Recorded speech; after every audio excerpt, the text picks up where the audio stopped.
আমরা প্রতিদিন এমন অনেক কিছুর মুখোমুখি হই যা আমাদের আনন্দ দেয়, আরাম দেয়, কিন্তু ধীরে ধীরে আমাদের লক্ষ্য থেকে সরিয়ে নিয়ে যায়। আমরা যখন শুধু আনন্দ বা তাৎক্ষণিক সুখের পেছনে দৌড়ই, যেমন বেশি খাওয়া, আরামপ্রিয়তা বা অতিরিক্ত বিনোদনের আসক্তি, তখন আমাদের জীবনের বড় লক্ষ্যগুলো ধীরে ধীরে নষ্ট হয়ে যায়। কিন্তু আমরা যদি এই ইচ্ছেগুলোকেই নিয়ন্ত্রণ করতে না পারি, তাহলে সেই ইচ্ছেগুলোই একসময় আমাদের ধ্বংসের কারণ হয়ে দাঁড়াবে। নিজেকে নিয়ন্ত্রণ করতে পারাই সফলতার মূল চাবিকাঠি। আসল যুদ্ধ বাইরের দুনিয়ায় নয়, আসল যুদ্ধটা আপনার ভেতরে, আপনার লোভ, কামনা, আপনার অলসতার সঙ্গে। যে নিজেকে নিয়ন্ত্রণ করতে পারে সেই আসল। আর যে নিজের ইচ্ছের দাস হয়ে যায়, তার পক্ষে কিছু অর্জন করা প্রায় অসম্ভব। মানুষের পতনের সবচেয়ে বড় কারণ হলো নিজের খারাপ ইচ্ছেগুলো নিয়ন্ত্রণ করতে না পারা। তাই নিজেকে কন্ট্রোল করুন। অনেক সময় আমাদের জীবনে সমস্যাগুলোকে নিয়ে আমরা যত বেশি চিন্তা করি বা অকারণে হস্তক্ষেপ করি, ততই তা আরও জটিল হয়ে যায়। বরং ধৈর্য ধরলে আর পরিস্থিতিকে তার স্বাভাবিক ছন্দে চলতে দিলে অনেক সমস্যা আপনা আপনি সমাধান হয়ে যায়।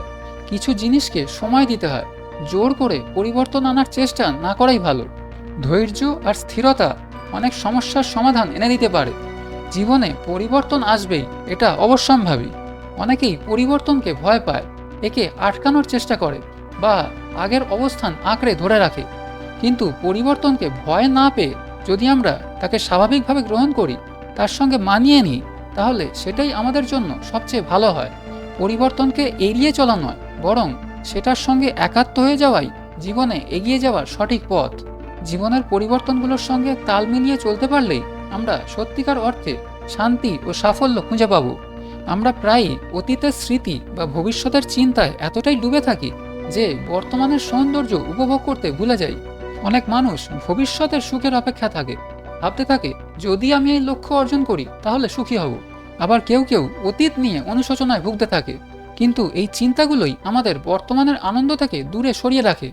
অথচ জীবন শুধু বর্তমানেই ঘটে, এটাই বাস্তব। আমরা যদি বর্তমানকে গ্রহণ করতে না শিখি, তাহলে আমরা জীবনকে পুরোপুরি উপলব্ধি করতে পারবো না। সত্যিকারের সুখ ও শান্তি খুঁজে পেতে হলে আমাদের বর্তমান মুহূর্তকে সম্পূর্ণভাবে গ্রহণ করতে হবে আর সেটাকে উপভোগ করতে শিখতে হবে।